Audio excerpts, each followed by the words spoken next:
What's up, guys? My name is Rob. Welcome back to Rule of 2 Review, and today Street Fighter V is finally coming. Okay, this is both really cool and really crazy news, as earlier this morning, December 5th, a leaked trailer for Street Fighter V did show up online. It has since been pulled down, so you can't find it anywhere. Sadly, I myself have not been able to find any footage or any actual, showings, videos of that exact trailer. So I haven't seen the gameplay, haven't seen the trailer, which I'm really sad about. But apparently that is what happened. Everyone's been talking about it. And the other big kind of controversy, if you want to call it, behind the reveal of this trailer before it got pulled down is that apparently at the end of the trailer it does state that Street Fighter V is going to be exclusive to PlayStation 4 and the PC, and that is it. So really crazy news, pretty big surprise. No other details are known at this point, and the fact that Capcom pulled it back down kind of means that I guess they weren't really ready to show that trailer or to talk about Street Fighter V yet. I kind of wonder if, as I said a minute ago, it's December 5th, so later tonight, the 2014 Video Game Awards were going to be airing, and of course we know a lot of times we end up getting a lot of reveals, new trailers, surprise announcement about things and upcoming games and titles and projects, so maybe that was something meant to be revealed tonight as a surprise sort of announcement at the Video Game Awards, that A, the game is coming, and B, it's exclusive to 2 platforms. Apparently a PlayStation Experience event was also supposed to be happening tomorrow, December 6th. I wasn't familiar with that, but I did read that in an article somewhere. Maybe you guys do or don't know about that. I had no idea, like I said, so it's also possible that maybe it was supposed to be an announcement for tomorrow, and somehow something happened, whether it was a mistake by Capcom or just a straight-up leak that someone did purposefully. The cat was let out of the bag this morning, apparently, and it wasn't too long before all that footage in the trailer was actually pulled down. But I do think it's pretty cool to find out that the game is coming. I am a huge Street Fighter fan. I'm a huge fighting game fan. Of course, as a kid who grew up gaming in the 80s and 90s, which I know I bring up a lot, but it's always relevant for some reason. So as someone who grew up at that time, I grew up in the time where fighting games were the big deal. Because there was a time before the first-person shooter. I should let you young guys out there know, you young kids, I should say.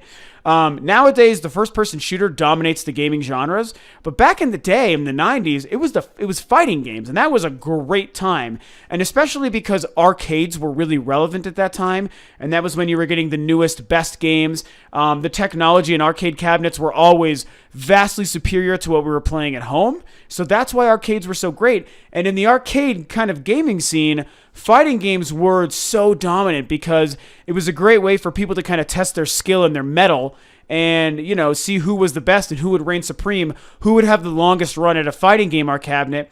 And we would go up to these machines and put our quarters, line up our quarters on the front of the screen there, so you're kind of determining who has the next round once somebody loses. And then, of course, with the 16-bit era, we were able to start seeing home ports of games like Mortal Kombat, Killer Instinct, and of course, Street Fighter 2 specifically. And then you get into the 3D stuff like Battle Arena, Toshinden, and Virtua Fighter, and all these other great things. So it was a great time for gaming, and for any of you young gamers out there who didn't get to experience it, man, you so missed out. That was a great time. Anyway, enough reminiscing. The point of that story is that Street Fighter 2 was of the most dominant. It was the pinnacle. It was the ultimate of all fighting. It was really, Mortal Kombat took the world by storm, but Street Fighter was more for the real competitive gamer. And it was just the best. It's definitely probably goes down in the annals of history of, given if you look at every fighting game at the time that it's released, I think you might have to say that Street Fighter 2 was the best fighting game of all time in that respect. So, I love Street Fighter. I like fighting games, and Street Fighter is so fantastic. I think I didn't spend as much time with Street Fighter 4 as I wanted to, but I played it quite a bit when it was brand new, and it was a great game. It felt just like Street Fighter, only it looked fantastic. So it's really cool to know that Street Fighter V is coming. The word on the street, I made a slight post about this on the Rule of 2 Review Facebook page, which you should go and like and follow, by the way. And a really cool user who I've chatted with back and forth a little bit, he mentioned that he saw some of the footage and said that it looks really good, but it looks apparently just like Street Fighter 4, only with slightly better graphics and character models. And I guess that's okay. I mean, it's weird because you can only play with the Street Fighter formula so much, I think, before it no longer feels like Street Fighter. So it's a matter of what do you add or change about Street Fighter to make it feel better. I mean, there's a couple of minor gameplay tweaks, but in general, it still always needs to feel like that, skeletal foundation of what makes Street Fighter great. So you've got to keep the gameplay mechanics almost the same. You add new characters and you make the graphics better. I mean, it's kind of the most you can really do, I guess. I don't know. I'll be curious to see the footage on Street Fighter V and also eventually play it. So that is really, really cool. Of course, though, the other really big thing that I do have to touch on is the fact that it was announced as a PC and PS4 only game. It is exclusive to the PC and to PlayStation 4 as far as the consoles go. So, of course, it's nice to know it's going to have a PC port. Playing a fighting game on a PC to me just seems weird, but I mean, whatever. Now, when it comes to the PlayStation 4, I have to say that this is a really smart move by Sony because we all know Sony and the PlayStation 4 is seriously lacking in the exclusive games department. And Capcom, we know, has been improving their financial situation, but still not doing the best overall. And so they probably really did a smart thing as well, you know, kind of snagging up this exclusive deal with Sony, because I'm willing to bet Sony paid a pretty penny to be able to do this. And so as sad as I am that I can't play it, you know, that I have to play it on the PlayStation 4, not that I mind playing it on the PlayStation 4, but having the options of the Xbox One or Wii U would be really nice. I, of course, would love to play this game on my Wii U and also support a really big third-party title on that system. But, you know, I've got a PlayStation 4. I am going to play this game. I'm excited to play it regardless. And I still do, of course, love Sony, as I mentioned on a lot of videos as well. So even though I would prefer to play this on my Wii U, I'm really glad that Sony did something smart because I want the system to succeed in the gaming front. It's obviously selling very well, but it's the system I play the least because there just aren't a lot of...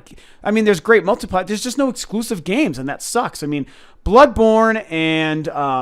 The Order 1886. I always mess that up. The Order 1886. Those are coming sometime after the new year, which is great. I don't know if I'll play The Order, but I'm definitely going to play Bloodborne. I'm really enjoying Little Big Planet 4. Their only good exclusive game this year. And some people don't even like that because it is a little buggy for sure. So it's really nice to see Sony making a really bold move and snagging this up. You know, yes, there's going to be a PC version, but I don't think that's going to really compete with the console market. And since it's a PlayStation 4 exclusive, I mean, it's probably going to do pretty well.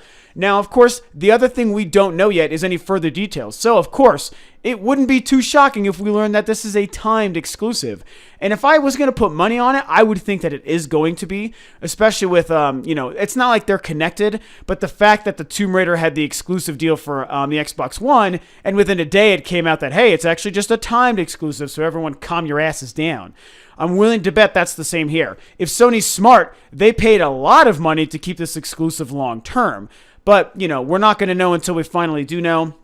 Maybe we get those details tonight at the Video Game Awards or tomorrow at the PlayStation thing, if in fact that's when Capcom finally makes it an official public announcement. And maybe at that time they'll tell us, and maybe at that time they won't. I mean, again, when Tomb Raider was first revealed as quote-unquote Xbox One exclusive, no one really said any details about the fact that it was going to be timed, and it was only after all the controversy and the hype and everyone losing their shit on the internet that they finally had to come out and say, whoa, slow down. In fact, it is a timed exclusive, so everyone will get to play it eventually.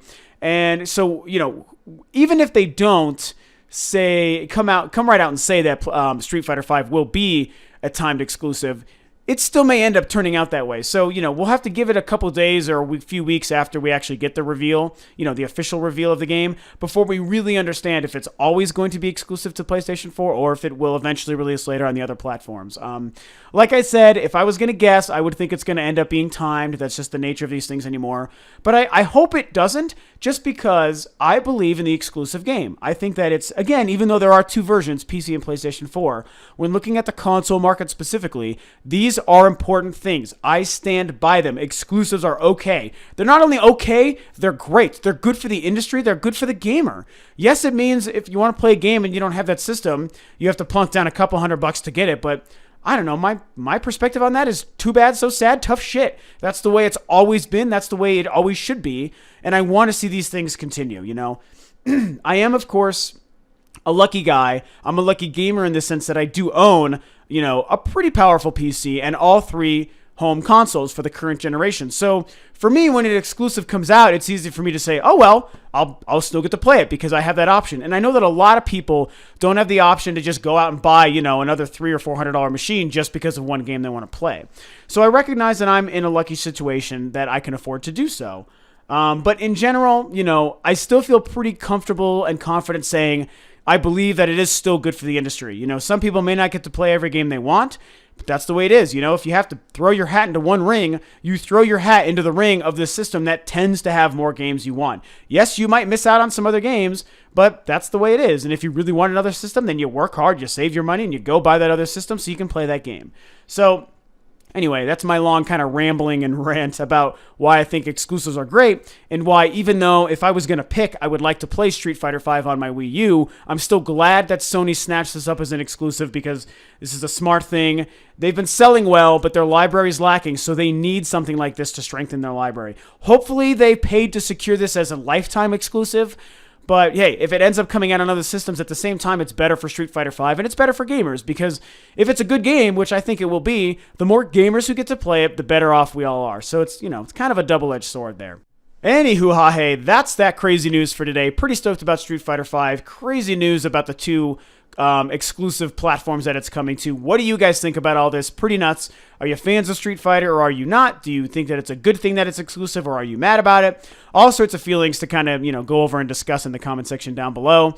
Of course, thanks for tuning in. I'm going to go ahead and shut this off. Get ready to watch the Video Game Awards later tonight. I might be doing a live stream podcast with a couple other really cool Gamers at Large members, so keep an eye out for that. And if that does happen, I'll make sure to also post it for you guys as well afterwards. So we'll see if that whole thing works out. Pretty excited for the show tonight. Pretty stoked about the Street Fighter V news. So, of course, what do you guys think? Thanks for tuning in. Please feel free to subscribe to Rule of Two Review if you haven't already.